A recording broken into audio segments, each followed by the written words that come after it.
विघ्न विनाशन सोए। सतनाम श्री वाहिगुरु साहिब जी। अस कह प्रभु देव रूप सुहायो, ज्ञान श्री गंग तरंग उठायो। नीके दिव्यो प्रकाश विशाला, जो मसाल ते जगे मसाला। वाहिगुरु जी का खालसा, वाहिगुरु जी की फतेह। पतित पावन भगत वशल करुणा निधान धन धन साहिब श्री गुरु ग्रंथ साहिब जी महाराज जी की पवित्र हजूरी अंदर सुभाईमान अति सत्कारयोग गुरु सवारी साध संगत जी, आप जी बड़े ही अदब ते सत्कार दे नाल धन धन सतगुरु साहिब श्री गुरु नानक देव जी महाराज उन्हां दा महान पावन पवित्र इतिहास सरवण कर रहे हो। चल रही लड़ीवार कथा विच आप जी ने कल सरवण किया कि गुरु नानक देव महाराज जी ने तुर दरगाही रब्बी हुक्म के अनुसार भाई लैणा जी नूं अपनी थां गुरियाई ते बिठा के 3 परिक्रमा कीतियां। गुरियाई दी पूरी मर्यादा करके गुरु नानक देव महाराज जी ने भाई लैणा जी अगे मत्था टेकिया अते वचन कीते कि भाई लैणा जी अज तो तुसी लैणा नहीं, अज तो तुसी गुरु अंगद प्रगट हो गए। तुहानू मैं अपने अंग तो अपने आपे दे विचों प्रगट किया है। तुसी मेरा ही रूप हो, तुहाडे अते मेरे विच फर्क कोई नहीं है। इस तरह गुरु नानक देव जी ने भाई लैणे तो गुरु अंगद देव महाराज जी नूं बख्शिशां जो कीतियां। आओ अगे जो कुछ भी उस समय उस वक्त इतिहास विच होया, आओ उस इतिहास नूं जाणीए। हाजरियां लवाउंदे होए आखो जी सतनाम श्री वाहिगुरु साहिब जीओ। साहिब जी अस कह प्रभु देव रूप सुहायो। ये आप जी ने सुनिया। ये सारे वचन गुरु नानक देव जी ने भाई लैणा जी नूं आखे कि अज तो जो भी तुसी मूहों वचन कहोगे वो पूरा हो जाएगा। तुहाडे अते मेरे विच कोई फर्क नहीं है। जिमें एक मशाल तो दूसरी मशाल जग जाती है, फिर चानण घट नहीं रहिंदा, उहदा भी उन्ना ही चानण हुंदा है। तुहाडे अंदर अते मेरे अंदर विच कोई फर्क नहीं होवेगा। महाराज ने आख्या जिमें गंगा ते गंगा चो उठण वाली लहर गंगा च समा जाती है ना, इदां ही भाई लैणा जी तुहाडे विच ते मेरे विच कोई फर्क नहीं है। सिर्फ कहण दा ही है कि ये गुरु नानक देव सन, ये भाई लैणा है या गुरु अंगद देव जी हैं। सिर्फ नामां दा ही फर्क होवेगा। आत्मिक तौर ते भाई लैणा जी तेरे अते मेरे विच कोई भेद फर्क नहीं होवेगा।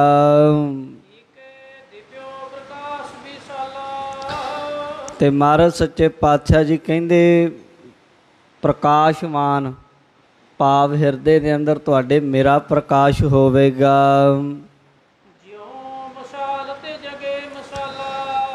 कहंदे जिवें एक मशाल तो दूसरी मशाल जला लई दी ना, अग बल जाती है।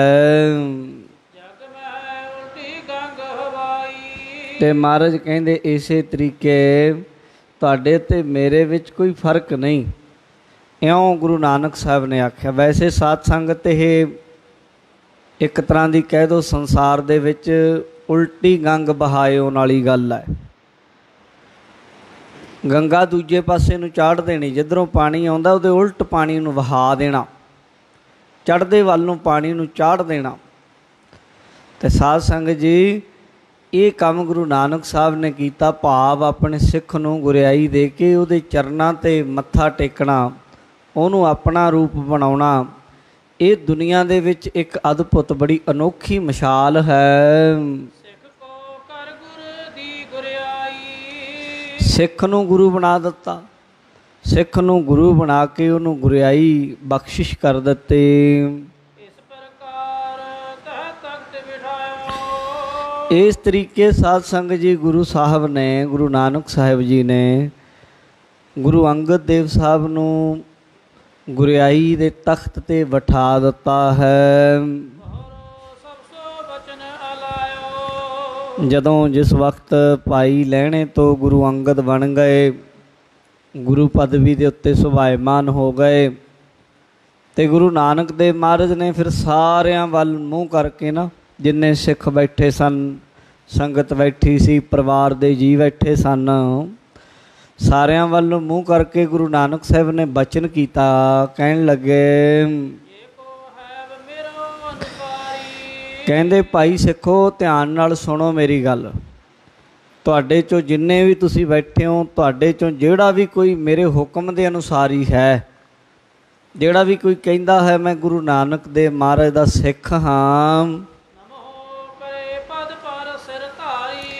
ਕਹਿੰਦੇ ਸਾਰੇ ਉੱਠੋ, ਉੱਠ ਕੇ ਭਾਈ ਲਹਿਣੇ ਨੂੰ ਮੱਥਾ ਟੇਕੋ। ਅੱਜ ਤੋਂ ਇਹ ਮੇਰੀ ਥਾਂ ਹੋਣਗੇ। ਕਹਿੰਦੇ ਜਿਵੇਂ ਅੱਜ ਤੱਕ ਗੁਰੂ ਕੇ ਸਿੱਖੋ ਮੇਰੇ ਸਰੂਪ ਨੂੰ ਜਾਣਦੇ ਸੀ ਨਾ, ਜਿੱਦਾਂ ਮੈਂ ਆਉਂਦਾ ਸੀ ਉਸ ਤਰੀਕੇ ਸਤਿਕਾਰ ਕਰਦੇ ਸੀ, ਪਿਆਰ ਕਰਦੇ ਸੀ, ਇੱਜ਼ਤ ਕਰਦੇ ਸੀ, ਸ਼ਰਧਾ ਸੀ, ਬਚਨਾਂ 'ਤੇ ਭਰੋਸਾ ਸੀ, ਬਚਨਾਂ ਨੂੰ ਮੰਨਦੇ ਸੀ, ਆਗਿਆ ਦੇ ਵਿੱਚ ਢਿੱਲ ਨਹੀਂ ਸੀ ਆਉਣ ਦਿੰਦੇ। ਜਿਸ ਤਰੀਕੇ ਮੇਰੇ ਸਰੂਪ ਨੂੰ ਮੰਨਦੇ ਸੀ ਤੁਸੀਂ, ਗੁਰੂ ਨਾਨਕ ਦੇਵ ਮਹਾਰਾਜ ਕਹਿੰਦੇ ਜਿਹੜਾ ਮੇਰਾ ਸਿੱਖ ਹੋਏਗਾ, ਅੱਜ ਤੋਂ ਇਹ ਗੁਰੂ ਅੰਗਦ ਹੋ ਗਏ, ਇਹਨਾਂ ਨੂੰ ਵੀ ਉਸੇ ਤਰ੍ਹਾਂ ਹੀ ਮੰਨੇਗਾ। ਮੇਰੇ ਅਤੇ ਗੁਰੂ ਅੰਗਦ ਸਾਹਿਬ ਵਿੱਚ ਰੰਚਕ ਮਾਤਰ ਵੀ ਭੇਦ ਨਹੀਂ ਹੈ। ਜਿਹੜਾ ਕੋਈ ਭੇਦ ਵਿਭੇਦ ਜਾਣੇਗਾ, ਉਹ ਮਾਨੋ ਕਿ ਸਿੱਖੀ ਨਹੀਂ ਉਹਦੇ ਅੰਦਰ ਹਿਰਦੇ 'ਚ ਟਿਕੀ।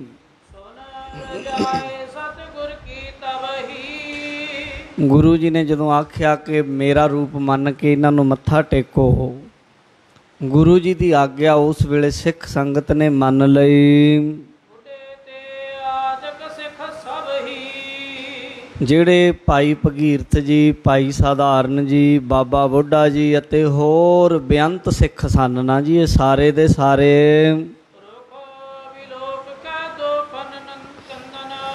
ਉਹਨਾਂ ਨੇ ਜਾਣਿਆ ਵੀ ਗੁਰੂ ਨਾਨਕ ਦੇਵ ਜੀ ਦਾ ਇਹੀ ਹੁਣ ਹੁਕਮ ਹੈ, ਇਹੀ ਆਗਿਆ ਹੈ, ਇਹੀ ਉਹਨਾਂ ਦੀ ਰਜਾ ਹੈ। ਗੁਰੂ ਕਿਆਂ ਸਿੱਖਾਂ ਨੇ ਗੁਰੂ ਨਾਨਕ ਦੇਵ ਮਹਾਰਾਜ ਦੀ ਆਗਿਆ ਮੰਨ ਕੇ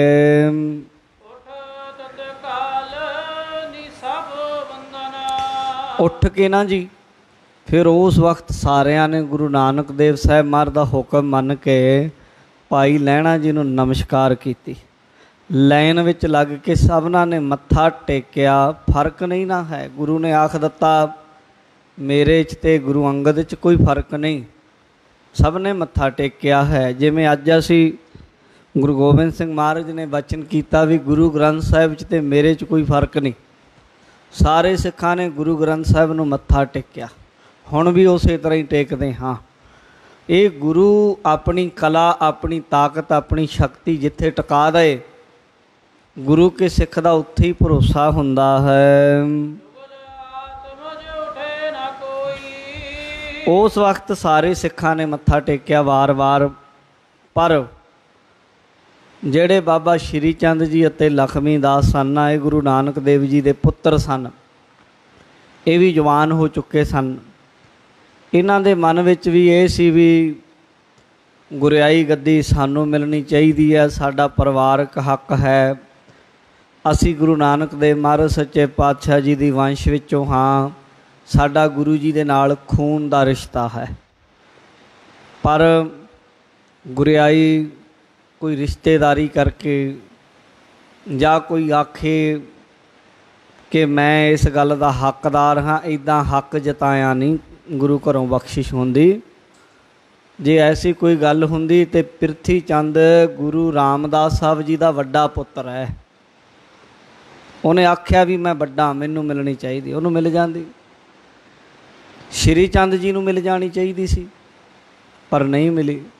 ਇੱਥੇ ਤੇ ਪੁੱਤਰਾਂ ਨੂੰ ਛੱਡ ਕੇ ਗੁਰੂ ਨਾਨਕ ਦੇਵ ਮਹਾਰਾਜ ਨੇ ਗੁਰੂ ਅੰਗਦ ਦੇਵ ਜੀ ਨੂੰ, ਗੁਰੂ ਅੰਗਦ ਦੇਵ ਸਾਹਿਬ ਨੇ ਆਪਣੇ ਪੁੱਤਰਾਂ ਨੂੰ ਛੱਡ ਕੇ ਭਾਈ ਦਾਤੂ ਜੀ, ਭਾਈ ਦਾਸੂ ਜੀ ਨੂੰ ਛੱਡ ਕੇ ਗੁਰੂ ਅਮਰਦਾਸ ਜੀ ਨੂੰ, ਗੁਰੂ ਅਮਰਦਾਸ ਜੀ ਨੇ ਆਪਣੇ ਪੁੱਤਰ ਬਾਬਾ ਮੋਹਨ ਜੀ ਮੋਹਰੀ ਨੂੰ ਛੱਡ ਕੇ ਆਪਣੇ ਸੇਵਕ, ਆਪਣੇ ਅਤੀ ਪਿਆਰੇ ਗੁਰੂ ਰਾਮਦਾਸ ਸਾਹਿਬ ਨੂੰ ਗੁਰਿਆਈ ਬਖਸ਼ਿਸ਼ ਕੀਤੀ। ਇਹ ਗੁਰੂ ਘਰ ਦਾ ਨਿਯਮ ਹੀ ਹੈ ਸਾਧ ਸੰਗਤ ਜੀਓ।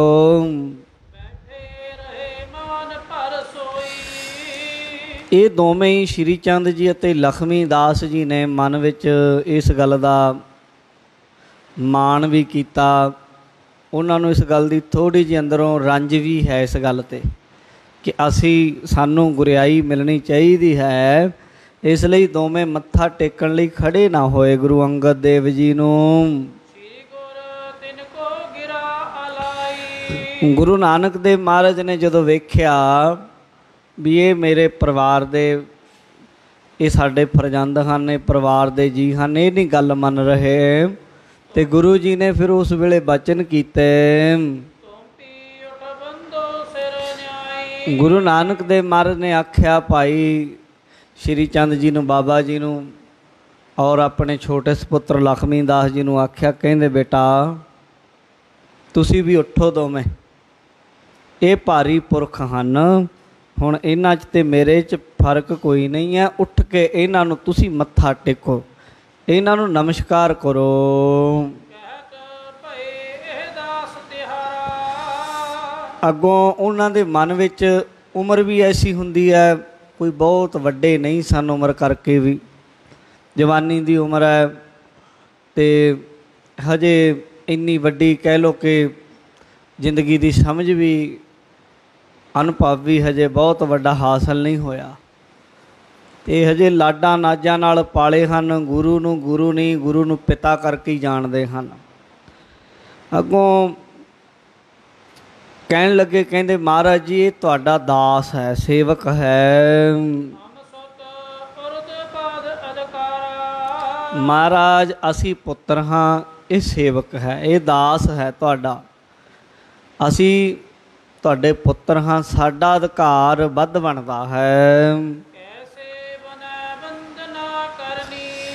ਗੁਰੂ ਜੀ ਹੁਣ ਤੱਕ ਅਸੀਂ ਜੋ ਇਹਨਾਂ ਨੂੰ ਹੁਕਮ ਕਰਦੇ ਸੀ ਉਹ ਮੰਨਦੇ ਰਹੇ ਆ, ਇਹ ਜੋ ਅਸੀਂ ਕਹਿਣਾ ਉਹ ਪਿੱਛੇ ਪਿੱਛੇ ਸੇਵਾ ਕਰਦੇ ਸੀ, ਅਤੇ ਹੁਣ ਤੁਸੀਂ ਕਹਿੰਦੇ ਹੋ ਕਿ ਇਹਨੂੰ ਮੱਥਾ ਟੇਕੋ ਭਾਈ ਲੈਣੇ ਨੂੰ, ਹੁਣ ਤੁਸੀਂ ਗੁਰੂ ਅੰਗਦ ਕਹਿੰਦੇ ਹੋ, ਅਸੀਂ ਮੱਥਾ ਕਿਵੇਂ ਟੇਕ ਦਈਏ? ਸਾਡੇ ਅੰਦਰੋਂ ਸ਼ਰਧਾ ਨਹੀਂ ਬਣ ਰਹੀ ਇਹਨਾਂ ਦੇ ਪ੍ਰਤੀ, ਇਉਂ ਆਖਿਆ ਹੈ। ਇੱਦਾਂ ਦੇ ਵਚਨ ਕਹਿ ਕੇ ਆਪਣੇ ਘਰ ਚਲੇ ਗਏ ਕਿ ਚਲੋ ਗੁਰੂ ਨਾਨਕ ਦੇਵ ਜੀ ਨੇ ਵੀ ਉਹਨਾਂ ਨੂੰ ਇੱਕ ਅੱਧੀ ਵਾਰ ਆਖਿਆ, ਪਰ ਜਦੋਂ ਨਹੀਂ ਸਮਝੇ ਮਹਾਰਾਜ ਨੇ ਵੀ ਜਾਣ ਲਿਆ, ਜਦੋਂ ਸ਼ਰਧਾ ਬਣ ਗਈ, ਜਦੋਂ ਸਿਆਣੇ ਹੋ ਜਾਣਗੇ ਜਾਂ ਜਦੋਂ ਸਮਝ ਲੱਗ ਜਾਏਗੀ ਉਦੋਂ ਆਪੇ ਹੀ ਆਉਣਗੇ, ਆਪੇ ਹੀ ਚਰਨਾਂ 'ਤੇ ਡਿੱਗਣਗੇ। ਔਰ ਬਾਅਦ ਵਿੱਚ ਐਸਾ ਹੋਇਆ ਵੀ ਹੈ। ਗੁਰੂ ਅਰਜਨ ਦੇਵ ਸਾਹਿਬ ਮਹਾਰਾਜ ਸੱਚੇ ਪਾਤਸ਼ਾਹ ਦੇ ਕੋਲ ਵੀ ਬਾਬਾ ਸ਼੍ਰੀ ਚੰਦ ਜੀ ਆਉਂਦੇ ਰਹੇ, ਗੁਰੂ ਰਾਮਦਾਸ ਸਾਹਿਬ ਜੀ ਦੇ ਵੀ ਦਰਸ਼ਨ ਕਰਦੇ ਰਹੇ। ਆਖਰ ਗੁਰੂ ਹਰਗੋਬਿੰਦ ਸਾਹਿਬ ਨੂੰ ਤੇ ਆਪ ਹੱਥ ਜੋੜ ਕੇ ਉਹਨਾਂ ਬੇਨਤੀ ਕੀਤੀ, ਕਹਿੰਦੇ ਜੋ ਕੁਝ ਤੁਹਾਡੇ ਕੋਲ ਹੈ ਔਰ ਜੋ ਕੁਝ ਸਾਡੇ ਕੋਲ ਹੈ, ਕਮੀ ਇਹਨਾਂ ਕੋਲ ਵੀ ਕਾਸੇ ਦੀ ਨਹੀਂ ਸੀ, ਬਖਸ਼ਿਸ਼ਾਂ ਬਹੁਤ ਸੀ ਇਹਨਾਂ ਕੋਲ, ਕਹਿੰਦੇ ਸਾਨੂੰ ਇਹ ਗੱਲ ਦੀ ਸਮਝ ਲੱਗ ਗਈ ਵੀ ਫਰਕ ਕੋਈ ਨਹੀਂ, ਜੋ ਸਾਡਾ ਹੈ ਅਸੀਂ ਗੁਰੂ ਘਰ, ਸਾਡੇ ਕੋਲ ਵੀ ਗੁਰੂ ਘਰ ਦਾ ਹੀ ਹੈ, ਤੁਸੀਂ ਗੁਰੂ ਘਰ ਦੇ ਮਾਲਕ ਹੋ, ਅਸੀਂ ਗੁਰੂ ਘਰ ਨੂੰ ਦੇਣਾ ਚਾਹੁੰਦੇ ਹਾਂ ਸਭ ਕੁਝ। ਫਿਰ ਗੁਰੂ ਹਰਗੋਬਿੰਦ ਸਾਹਿਬ ਨੂੰ ਬੇਨਤੀ ਕਰਕੇ ਗੁਰੂ ਹਰਗੋਬਿੰਦ ਸਾਹਿਬ ਦੇ ਵੱਡੇ ਸਾਹਿਬਜ਼ਾਦੇ ਬਾਬਾ ਗੁਰਦਿੱਤਾ ਜੀ, ਬਾਬਾ ਸ਼੍ਰੀ ਚੰਦ ਜੀ ਨੇ ਹੱਥ ਜੋੜ ਕੇ ਲਏ ਅਤੇ ਆਪਣੀਆਂ ਅੱਗੋਂ ਜਿਹੜੀਆਂ ਉਹਨਾਂ ਦੀਆਂ ਚਲਦੀਆਂ ਸਨ ਧੂਣੇ ਜਾਂ ਜੋ ਉਹਨਾਂ ਦੇ ਪ੍ਰਚਾਰ ਦੇ ਮਿਸ਼ਨ ਸਨ, ਉਹਨਾਂ ਸਾਰਿਆਂ ਦੇ ਅੱਗੇ ਮੁਖੀ ਬਾਬਾ ਗੁਰਦਿੱਤਾ ਜੀ ਨੂੰ ਬਾਬਾ ਸ਼੍ਰੀ ਚੰਦ ਜੀ ਨੇ ਥਾਪਿਆ। ਕਹਿ ਲਓ ਕਿ ਗੁਰੂ ਘਰ ਦੇ ਵਿੱਚ ਆਪਣੀ ਜਿਹੜੀ ਸੀ ਉਹ ਸਾਰੀ ਦੀ ਸਾਰੀ ਆਸਥਾ, ਸ਼ਰਧਾ, ਸਭ ਕੁਝ ਗੁਰੂ ਘਰ ਅੱਗੇ ਹੀ ਉਹਨਾਂ ਨੇ ਅਰਪਣ ਕੀਤਾ। ਪਰ ਬਹੁਤ ਲੰਮਾ ਸਮਾਂ ਉਹ ਕਹਿ ਲਓ ਕਿ ਇਸ ਗੱਲ ਵਿੱਚ ਰਹੇ, ਔਰ ਥੋੜ੍ਹਾ ਜਿਹਾ ਉਹਨਾਂ ਦਾ ਸੁਭਾਅ ਵੀ ਇਸ ਤਰ੍ਹਾਂ ਦਾ ਸੀ, ਫਕੀਰਾਂ ਜਿਹਾ ਵਾਲਾ, ਰਮਤਾ ਜਿਹਾ, ਆਪਣੀ ਮਸਤੀ ਜੀ ਵਿੱਚ ਰਹਿੰਦੇ ਸਨ। ਇਸ ਤਰ੍ਹਾਂ ਗੁਰੂ ਮਹਾਰਾਜ ਜੀ ਦੇ ਵਚਨ ਉਸ ਵਕਤ ਉਹਨਾਂ ਮੰਨੇ ਨਾ ਜੀ। ਹਜੇ ਗੁਰੂ ਨਾਨਕ ਸਾਹਿਬ ਜੀ ਦੀ ਮਹਿਮਾ ਹਿਰਦੇ 'ਚ ਪ੍ਰਗਟ ਵੀ ਨਹੀਂ ਹੋਈ ਪੂਰਨ ਤੌਰ 'ਤੇ, ਇਸ ਕਰਕੇ ਗੁਰੂ ਜੀ ਦੀ ਗੱਲ ਮੰਨੀ ਵੀ ਨਹੀਂ ਹੈ ਪੂਰੀ। ਗੁਰੂ ਨਾਨਕ ਦੇਵ ਮਹਾਰਾਜ ਜੀ ਨੇ ਵੀ ਕੋਈ ਬਹੁਤੀ ਸਖਤੀ ਨਾ ਕੀਤੀ, ਕੁਝ ਵੀ ਨਾ ਆਖਿਆ ਬਹੁਤਾ, ਵੀ ਚਲੋ ਬੱਚੇ ਹਨ, ਜਦੋਂ ਸਮਝ ਲੱਗੇਗੀ ਉਦੋਂ ਆਪੇ ਹੀ ਗੁਰੂ ਘਰ ਅੱਗੇ ਝੁਕ ਜਾਣਗੇ।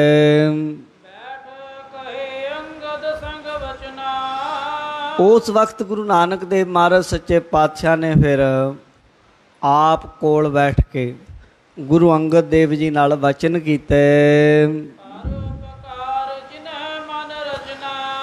ਜਿਨ੍ਹਾਂ ਦੇ ਮਨ ਵਿੱਚ ਪਰਉਪਕਾਰ ਕਰਨ ਦੀ ਬੜੀ ਭਾਵਨਾ ਹੈ। ਗੁਰੂ ਨਾਨਕ ਦੇਵ ਜੀ ਨੇ ਦੂਸਰੇ ਪਾਤਸ਼ਾਹ ਗੁਰੂ ਅੰਗਦ ਦੇਵ ਜੀ ਨੂੰ ਆਖਿਆ ਕਿ ਪੁਰਖਾ, ਹੇ ਗੁਰੂ ਅੰਗਦ ਦੇਵ ਜੀਓ, ਹੁਣ ਤੋਂ ਤੁਸੀਂ ਜਗਤ ਦੇ ਉਧਾਰ ਕਰਤਾ ਹੋ, ਸੰਸਾਰ ਤੁਹਾਡੇ ਪਿੱਛੇ ਲੱਗ ਕੇ ਤਰ ਜਾਏਗਾ।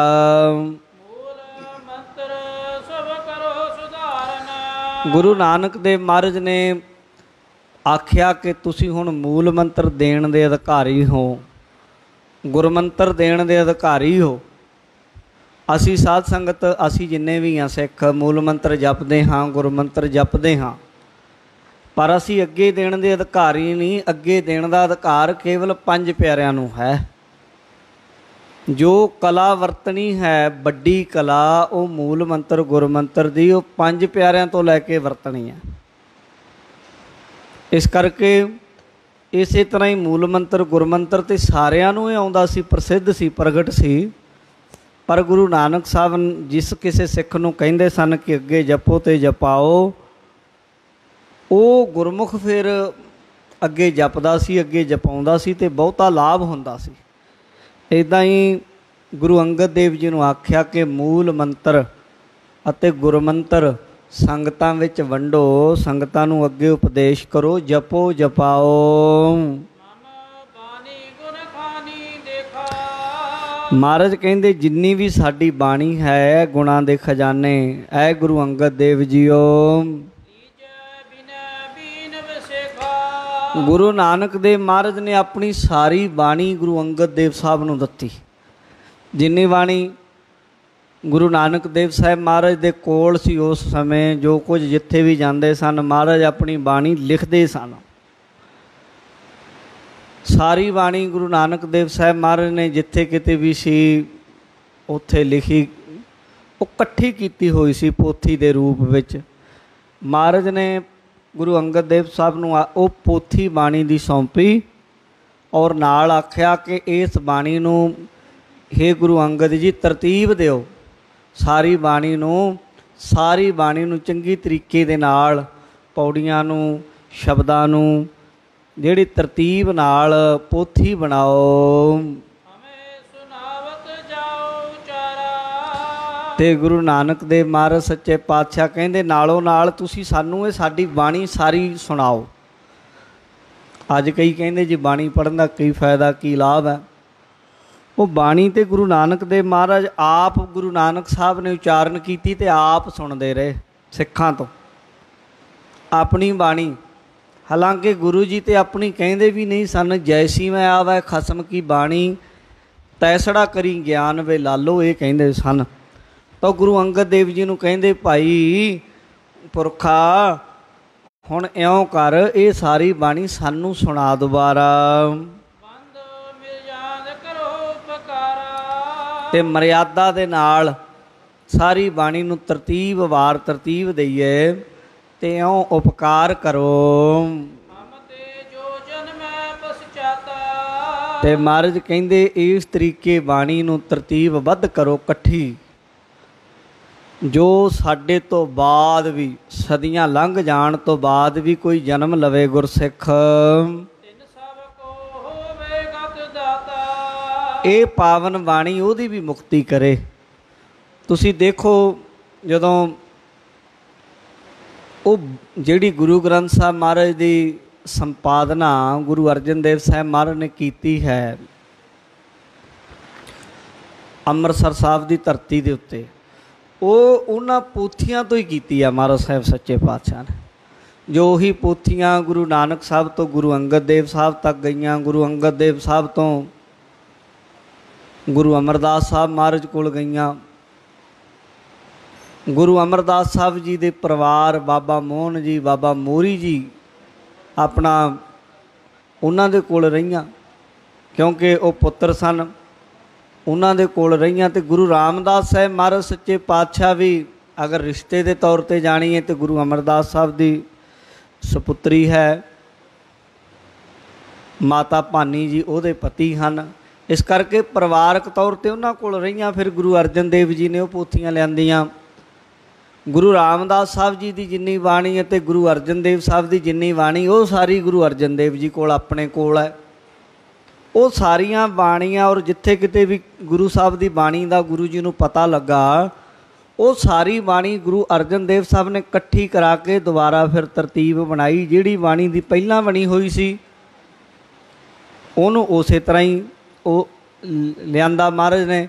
ਜਿਹੜੀ ਕੋਈ ਤਰਤੀਬ ਦੇ ਵਿੱਚੋਂ ਵੱਧ ਗਈ ਉਹਨੂੰ ਫਿਰ ਵਾਰਾਂ ਤੇ ਵਧੀਕ ਵਿੱਚ ਪਾ ਦਿੱਤਾ। ਵਾਰਾਂ ਤੋਂ ਵਧੇ ਹੋਏ ਸ਼ਲੋਕ ਸਨ ਜਿਹੜੇ। ਇਸ ਤਰੀਕੇ ਗੁਰੂ ਅਰਜਨ ਦੇਵ ਸਾਹਿਬ ਨੇ ਉਹ ਸਰੂਪ ਮਹਾਰਾਜ ਗੁਰੂ ਗ੍ਰੰਥ ਸਾਹਿਬ ਸੱਚੇ ਪਾਤਸ਼ਾਹ ਜੀ ਦਾ ਬਾਣੀ ਦੀ ਰਚਨਾ ਕੀਤੀ ਅਤੇ ਉਹ ਐਸੀ ਹੋਈ ਕਿ ਇੱਕ ਵੀ ਸ਼ਬਦ ਗੁਰੂ ਗ੍ਰੰਥ ਸਾਹਿਬ ਵਿੱਚੋਂ ਨਾ ਕੱਢਿਆ ਜਾ ਸਕਦਾ ਨਾ ਪਾਇਆ ਜਾ ਸਕਦਾ। ਬਾਅਦ ਵਿੱਚ ਦਸ਼ਮੇਸ਼ ਪਿਤਾ ਗੁਰੂ ਕਲਗੀਧਰ ਮਹਾਰਾਜ ਨੇ ਉਹੀ ਸਾਰੀ ਦੀ ਸਾਰੀ ਤਰਤੀਬ ਨੂੰ ਉੱਦਾਂ ਹੀ ਰਹਿ ਕੇ ਕੇਵਲ ਗੁਰੂ ਤੇਗ ਬਹਾਦਰ ਸਾਹਿਬ ਮਹਾਰਾਜ ਦੀ ਬਾਣੀ ਵਿੱਚ ਐਡ ਕੀਤੀ। ਤਾਂ ਇਹ ਗੁਰੂ ਨਾਨਕ ਦੇਵ ਸਾਹਿਬ ਮਹਾਰਾਜ ਜੀ ਦੀ ਹੀ ਇੱਛਾ ਸੀ ਕਿ ਇਸ ਤਰੀਕੇ ਗੁਰੂ ਸਾਹਿਬ ਦੀ ਗੁਰਬਾਣੀ ਹੈ ਜਿਹੜੀ ਤਰਤੀਬਵਾਰ ਹੋਵੇ ਕਿ ਸਾਰੇ ਗੁਰਸਿੱਖ ਸਦੀਆਂ ਤੱਕ ਯੁੱਗਾਂ ਤੱਕ ਇਹਦਾ ਲਾਭ ਲੈਂਦੇ ਰਹਿਣ। ਕਹਿੰਦੇ ਜਿਵੇਂ ਜਹਾਜ਼ 'ਤੇ ਚੜ੍ਹ ਕੇ ਸਮੁੰਦਰ ਵੀ ਪਾਰ ਹੋ ਜਾਂਦਾ ਹੈ। ਮਹਾਰਾਜ ਕਹਿੰਦੇ ਗੁਰੂ ਨਾਨਕ ਜੀ ਇਹ ਬਾਣੀ ਐਸੀ ਹੈ ਜਿਵੇਂ ਜਹਾਜ਼ 'ਤੇ ਚੜ੍ਹ ਕੇ ਸਾਗਰ ਤਰ ਜਾਈਦਾ ਨਾ, ਇੱਦਾਂ ਬਾਣੀ ਨੂੰ ਪੜ੍ਹ ਕੇ ਸੰਸਾਰ ਸਾਗਰ ਤੋਂ ਤਰ ਜਾਏਗਾ ਜਿਹੜਾ ਵੀ ਬਾਣੀ ਪੜ੍ਹੇਗਾ। ਸ਼੍ਰੀ ਗੁਰੂ ਅੰਗਦ ਦੇਵ ਸਾਹਿਬ ਨੇ ਗੁਰੂ ਨਾਨਕ ਸਾਹਿਬ ਦਾ ਬਚਨ ਮੰਨ ਕੇ ਨਮਸਕਾਰ ਕੀਤੀ ਗੁਰੂ ਜੀ ਨੂੰ। ਗੁਰਬਾਣੀ ਦੀ ਪੋਥੀ ਨੂੰ ਸਹੀ ਤਰੀਕੇ ਨਾਲ ਵੇਖਿਆ, ਪੜ੍ਹਿਆ, ਸ਼ਬਦਾਂ ਨੂੰ ਸਹੀ ਤਰੀਕੇ ਦੇ ਨਾਲ ਤਰਤੀਬਬੱਧ ਕੀਤਾ ਤੇ ਗੁਰੂ ਨਾਨਕ ਸਾਹਿਬ ਮਹਾਰਾਜ ਨੂੰ ਬਾਣੀ ਸਾਰੀ ਸੁਣਾਈ ਜਿੰਨੀ ਗੁਰੂ ਨਾਨਕ ਸਾਹਿਬ ਦੀ ਬਾਣੀ ਹੈ। ਉਸ ਵੇਲੇ ਫਿਰ ਗੁਰੂ ਨਾਨਕ ਦੇਵ ਸਾਹਿਬ ਦੀ ਜਿਹੜੀ ਪਹਿਲੀ ਬਾਣੀ ਮਹਾਰਾਜ ਨੇ ਉਚਾਰੀ ਔਰ ਸੁਣਾਈ ਉਹ ਬਾਣੀ ਜਪਜੀ ਸਾਹਿਬ ਹੈ। ਜਪਜੀ ਸਾਹਿਬ ਦੀ ਬਾਣੀ ਗੁਰੂ ਨਾਨਕ ਸਾਹਿਬ ਨੂੰ ਸਾਰੀ ਸੁਣਾਈ ਗੁਰੂ ਅੰਗਦ ਦੇਵ ਜੀ ਨੇ। ਫਿਰ ਗੁਰੂ ਨਾਨਕ ਸਾਹਿਬ ਜੀ ਨੇ ਜਦੋਂ ਗੁਰੂ ਅੰਗਦ ਦੇਵ ਸਾਹਿਬ ਨੇ ਸਾਰੀ ਜਪਜੀ ਸਾਹਿਬ ਦੀ ਬਾਣੀ ਗੁਰੂ ਨਾਨਕ ਦੇਵ ਨੂੰ ਸੁਣਾਈ, ਗੁਰੂ ਨਾਨਕ ਦੇਵ ਜੀ ਬਹੁਤ ਖੁਸ਼ ਹੋਏ ਤੇ ਗੁਰੂ ਨਾਨਕ ਦੇਵ ਮਹਾਰਾਜ ਨੇ ਆਖਿਆ ਹੀ ਜਪਜੀ ਸਾਹਿਬ ਬਾਣੀ ਹੈ ਭਾਈ ਪੁਰਖਾ, ਔਰ ਨਾਲ ਮਹਾਰਾਜ ਨੇ ਇਸ ਜਪਜੀ ਸਾਹਿਬ ਦੀ ਬਾਣੀ ਦੀ ਮਹਿਮਾ ਦੱਸੀ, ਇਹਦਾ ਫਲ ਦੱਸਿਆ, ਮਹਾਤਮ ਦੱਸਿਆ ਕਿ ਬਾਣੀ ਕੈਸੀ ਮਹਾਨ ਬਾਣੀ ਹੈ। ਜੋ ਨਰ ਹੈ ਵ ਸਿੱਖੀ ਅਵਲਾਖੀ। ਕਹਿੰਦੇ ਭਾਈ ਗੁਰੂ ਅੰਗਦ ਦੇਵ ਜੀ ਨੂੰ ਆਖਣ ਲੱਗੇ, ਗੁਰਸਿੱਖਾ, ਜਿਹੜਾ ਵੀ ਕੋਈ ਬੰਦਾ, ਜਿਹੜਾ ਵੀ ਕੋਈ ਗੁਰਸਿੱਖ ਸਿੱਖੀ ਦਾ ਇੱਛੁਕ ਹੈ, ਸਿੱਖੀ ਦਾ ਵਲਾਖੀ ਹੈ, ਜਿਹੜਾ ਸਿੱਖੀ ਚਾਹੁੰਦਾ ਹੈ, ਨਿਸਮਹਿ ਉਠੇ ਸੇ ਕਰੇ ਇਸ਼ਨਾਨਾ। ਕਹਿੰਦੇ ਉਹ ਅੰਮ੍ਰਿਤ ਵੇਲੇ ਉੱਠ ਕੇ ਇਸ਼ਨਾਨ ਕਰੇ। ਜਪ ਪੜ੍ਹੈ ਇਕ ਚਿਤ ਸਵਧਾਨਾ। ਕਹਿੰਦੇ ਫਿਰ ਉੱਠ ਕੇ ਇਸ਼ਨਾਨ ਪਾਣੀ ਕਰਕੇ ਜਪਜੀ ਸਾਹਿਬ ਦੀ ਬਾਣੀ ਪੜ੍ਹੇ, ਸਾਵਧਾਨ ਹੋ ਕੇ, ਇੱਕ ਚਿੱਤ ਹੋ ਕੇ, ਇਕਾਗਰਤਾ ਦੇ ਨਾਲ ਧਿਆਨ ਦੇ ਕੇ ਜਪਜੀ ਦੀ ਬਾਣੀ ਪੜ੍ਹੇ। ਆਪ ਵਿਚਾਰ ਕਰੇ ਔਰ ਮਾਹੀ। ਤੇ ਨਾਲੋਂ ਨਾਲ ਗੁਰਬਾਣੀ ਦੇ ਅਰਥਾਂ ਵਿੱਚ ਧਿਆਨ ਰੱਖੇ, ਫਿਰ ਮਨ ਭਟਕਦਾ ਨਹੀਂ, ਗੁਰਬਾਣੀ ਨੂੰ ਪੜ੍ਹੀ ਚੱਲੇ, ਨਾਲੋਂ ਨਾਲ ਬਾਣੀ ਦੇ ਅਰਥ ਜਿੰਨੇ ਕੁ ਸਮਝ ਲੱਗਦੇ ਉਹਨਾਂ ਵਿੱਚ ਵੀ ਧਿਆਨ ਰੱਖੇ। ਮੁਕਤ ਹੋਏ ਸੋ ਸੰਸੇ ਨਾਹੀ। ਗੁਰੂ ਨਾਨਕ ਦੇਵ ਮਹਾਰਾਜ ਕਹਿੰਦੇ ਜੇ ਕੋਈ ਬੰਦਾ ਕੇਵਲ ਜਪਜੀ ਦਾ ਹੀ ਅਭਿਆਸ ਕਰ ਲਏ ਤੇ ਰੋਜ਼ ਕਰੇ ਤੇ ਮਹਾਰਾਜ ਕਹਿੰਦੇ ਮੁਕਤ ਹੋ ਜਾਏਗਾ। ਭਰਮ ਨਾ ਕਰਿਓ, ਸੰਸਾ ਕੋਈ ਨਹੀਂ, ਬੋਲੋ ਸਤਨਾਮ ਸ਼੍ਰੀ ਵਾਹਿਗੁਰੂ। ਕਹਿੰਦੇ ਮੁਕਤ ਹੋਏ ਸੋ ਸੰਸਾ ਨਹੀਂ। ਜਿਹੜਾ ਕੋਈ ਗੁਰਸਿੱਖ ਰੋਜ਼ ਜਪਜੀ ਸਾਹਿਬ ਪੜ੍ਹੇਗਾ, ਇਸ਼ਨਾਨ ਪਾਣੀ ਕਰਕੇ ਨੇਮ ਨਾਲ, ਇਕਾਗਰਤਾ ਦੇ ਨਾਲ, ਮਹਾਰਾਜ ਕਹਿੰਦੇ ਮੁਕਤ ਹੋ ਜਾਏਗਾ ਭਾਈ, ਸ਼ੰਕਾ ਨਾ ਕਰੋ ਇਸ ਵਿੱਚ। ਜਪ ਜੀ ਸੇਵਨ ਪ੍ਰੀਤ ਸੋ ਜਾਹੀ। ਤੇ ਮਹਾਰਾਜ ਕਹਿੰਦੇ ਜਿਹੜੇ ਬੰਦੇ ਜਪਜੀ ਸੇਵਨ ਪ੍ਰੀਤ ਸੋ ਜਾਹੀ, ਜਪਜੀ ਦਾ ਪਾਠ ਕਰਨ ਵਿੱਚ ਜਪਜੀ ਦਾ ਨੇਮ ਬਣਾ ਲਵੇ ਨਾ, ਜਿਸ ਗੁਰਸਿੱਖ ਨੂੰ ਜਪਜੀ ਸਾਹਿਬ ਦੀ ਬਾਣੀ ਨਾਲ ਪਿਆਰ ਬਣ ਗਿਆ, ਮਮ ਸਮੀਪ ਪ੍ਰਾਪਤ ਹੋਏ ਤਾਹੀ। ਗੁਰੂ ਨਾਨਕ ਦੇਵ ਮਹਾਰਾਜ ਕਹਿੰਦੇ ਉਹ ਮੇਰੇ ਨੇੜੇ ਹੋਏਗਾ। ਅੱਜ ਵੀ ਕੋਈ ਵੇਖ ਲਓ, ਇਹ ਗੱਲ ਕੋਈ ਇਉਂ ਨਾ ਸਮਝੋ ਵੀ ਇਹ ਬਚਨ ਮਹਾਰਾਜ ਦੇ ਕੋਈ ਐਵੇਂ ਉਦੋਂ ਕਹੇ ਸੀ ਤੇ ਹੁਣ ਨਹੀਂ ਹੋਣਗੇ ਨਾ। ਅੱਜ ਜਪਜੀ ਸਾਹਿਬ ਕਰਨ ਲੱਗ ਜਾਓ, ਕੋਈ 11 ਪਾਠ ਆਰੰਭ ਕਰ ਲਓ, ਕੋਈ 21 ਪਾਠ ਕਰ ਲਓ, 2 ਮਹੀਨੇ ਕਰਕੇ ਵੇਖੋ, ਫਿਰ ਕਰ ਲਓ ਤੇ ਤੁਹਾਨੂੰ ਆਪ ਪਤਾ ਲੱਗ ਜਾਏਗਾ ਜਪਜੀ ਸਾਹਿਬ ਦੀ ਬਾਣੀ ਦਾ ਮਹੱਤਵ। ਜਪਜੀ ਸਾਹਿਬ ਦੀ ਬਾਣੀ ਕੋਈ ਜੇਕਰ ਰੋਜ਼ ਪ੍ਰੇਮ ਨਾਲ ਪੜ੍ਹੀ ਚੱਲੇ ਤੇ ਨੇਮ ਬਣਾ ਲਏ ਨਾ ਜਪਜੀ ਸਾਹਿਬ ਦਾ, ਤੇ ਸਾਧ ਸੰਗਤ ਬਚਨ ਸਿੱਧੀ ਆ ਜਾਂਦੀ ਹੈ। ਜੋ ਮੂੰਹੋਂ ਬੋਲ ਦੇਗਾ ਉਹੀ ਪੂਰਾ ਹੋ ਜਾਏਗਾ। ਹੋਰ ਵੀ ਵੱਡੀਆਂ ਵੱਡੀਆਂ ਗੱਲਾਂ ਨੇ, ਪਰ ਉਹ ਇਉਂ ਹੈ ਵੀ ਬਹੁਤਾ ਕਹਿਣ ਦੀ ਲੋੜ ਨਹੀਂ। ਇਹ ਤੇ ਗੁਰੂ ਘਰ ਦੇ ਅੰਦਰ ਕਹਿਣ ਨਾਲੋਂ ਕਥਨੀ 'ਤੇ ਜ਼ਿਆਦਾ ਜ਼ੋਰ ਦਿੱਤਾ ਜਾਂਦਾ। ਕਹਾਂਗੇ ਤੇ ਜਿਨ੍ਹਾਂ ਨੇ ਜਪਜੀ ਸਾਹਿਬ ਕਦੇ, ਜਿਨ੍ਹਾਂ ਨੂੰ ਪੜ੍ਹਨਾ ਵੀ ਨਹੀਂ ਆਉਂਦਾ, 3600 ਬਿੰਦੀਆਂ ਤੇ ਟਿੱਪੀਆਂ ਤੇ ਸਿਹਾਰੀਆਂ ਔਂਕੜ ਖਾਏ ਜਾਂਦੇ ਆ ਜਿਹੜੇ, ਤੇ ਬੇਵਜ੍ਹਾ ਤੇ ਲਾ ਦਿੰਦੇ ਆ, ਉਹ ਚੁੰਚ ਗਿਆਨੀ ਫਿਰ ਤਰਕਾਂ ਬਹੁਤੀਆਂ ਕਰਨ ਲੱਗ ਜਾਂਦੇ ਆ। ਤਾਂ ਇਸ ਲਈ ਆਪ ਕਰਕੇ ਵੇਖੋ, ਇਹਨਾਂ ਦੀ ਪਰਵਾਹ ਨਾ ਕਰੋ, ਤੇ ਤੁਸੀਂ 2 ਮਹੀਨੇ 4 ਮਹੀਨੇ 6 ਮਹੀਨੇ ਜਪਜੀ ਦਾ ਅਭਿਆਸ ਕਰਕੇ ਵੇਖੋ। ਜੇ ਬਾਣੀਓ ਹੈ, ਤੁਹਾਨੂੰ ਗਲਤ ਪਾਸੇ ਤਾਂ ਨਹੀਂ ਲਾ ਰਹੇ, ਕਿਤੇ ਜਪਜੀ ਸਾਹਿਬ ਪੜ੍ਹਨ 'ਤੇ ਹੀ ਲਾ ਰਹੇ। ਪੜ੍ਹ ਲਓ, 11 ਪਾਠ ਰੋਜ਼ ਦੇ ਸ਼ੁਰੂ ਕਰ ਲਓ, 21 ਕਰ ਲਓ ਤਾਂ ਬਹੁਤ ਹੀ ਵੱਡੀ ਗੱਲ ਹੈ। ਤੇ ਕੋਈ 5-4 ਮਹੀਨੇ ਲਾ ਕੇ ਦੇਖੋ, ਜਿੰਨੀਆਂ ਵੀ ਮਨ ਵਿੱਚ ਵਿਚਾਰਾਂ ਨੇ, ਤਰਕਾਂ ਵਿਤਰਕਾਂ ਨੇ, ਆਹ ਹੁੰਦਾ ਹੈ ਕਿ ਨਹੀਂ ਹੁੰਦਾ ਹੈ, ਮੈਂ ਨਹੀਂ ਮੰਨਦਾ, ਮੰਨਣਾ ਚਾਹੀਦਾ ਜਾਂ ਨਹੀਂ, ਤੁਹਾਨੂੰ ਆਪੇ ਪਤਾ ਲੱਗ ਜੂ ਕੀ ਕੁਛ ਹੁੰਦਾ। ਇਹ ਗੁਰੂ ਨਾਨਕ ਸਾਹਿਬ ਮਹਾਰਾਜ ਕਹਿ ਰਹੇ ਆ, ਕਹਿੰਦੇ ਜਿਹੜਾ ਕੋਈ ਗੁਰਮੁਖ, ਕਹਿੰਦੇ ਇਹਨੂੰ ਜਪਜੀ ਸੇਵਨ ਪ੍ਰੀਤ ਸੋ ਜਾਹੀ, ਮਮ ਸਮੀਪ ਪ੍ਰਾਪਤ ਹੋਏ ਤਾਹੀ, ਉਹ ਮੇਰੇ ਨੇੜੇ ਹੋਊਗਾ। ਗੁਰੂ ਨਾਨਕ ਸਾਹਿਬ ਕਹਿੰਦੇ ਗੁਰੂ ਨਾਨਕ ਦੇ ਨੇੜੇ ਹੋਣ ਦੇ ਲਈ ਜਪਜੀ ਦੀ ਬਾਣੀ ਹੈ। ਕਈ ਲੋਕ ਮੂਰਤੀਆਂ ਬਣਾਉਣ ਲੱਗ ਪਏ ਗੁਰੂ ਨਾਨਕ ਸਾਹਿਬ ਦੀਆਂ, ਘਰਾਂ 'ਚ ਬਣਾ ਕੇ ਰੱਖਣ ਲੱਗ ਗਏ ਨਾ।